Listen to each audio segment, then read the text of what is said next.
Hello, science teachers. Just a quick little overview of how to fill out the professional development plan for next year. Up in this section, just a couple things you have to do are fill in your name and then fill in your summative eval, rating and date that you received it. Now down to the actual meat and potatoes of the form. This first section, the areas identified for development, you're not going to do much with. You're going to choose one or both of these two items, as we have to have something that's tied to a school or district goal, and both of these are. Number two is we also have to have one PLC related goal. I've taken it upon myself to kind of write one for the whole department that I think is appropriate, which is, working on the next generation science standards for next year. So you can just leave this section alone.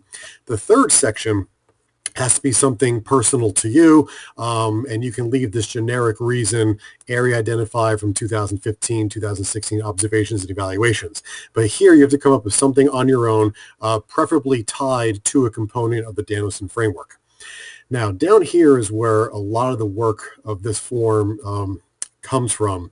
So much of this is done for you already, depending on which of the first two goals you choose. So here's a statement for the first goal: increase the frequency and variety of formative assessment in my lesson planning. So this would be an actual, statement type goal.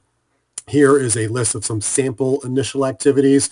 There is some wiggle room here, so if you have any other ideas of things that you would like to do, or if there's something in this list that you already know you won't do, like, that's not really my style, we do something else, feel free to edit this section, as well as this section as well, called follow-up activities, which is not that different from this section. I like to think of this section as things I'm going to do right away and things I'm going to do kind of throughout the year and maybe later on during the end of the year. And then, of course, I have the same thing should you choose the second school goal about using Google technology and instruction. And then again, just some kind of sample ideas. Should you choose this one, feel free to edit these two sections as you see fit.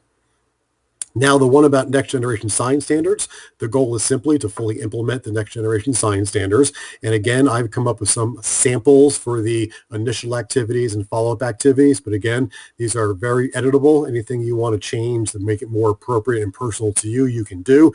But I definitely think that this should be the goal for all of us as our PLC goal.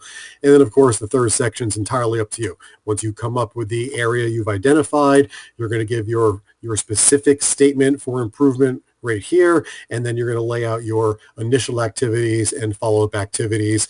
I recommend leaving all of the end dates as June 2017 or earlier, and this little middle column is for estimated number of hours.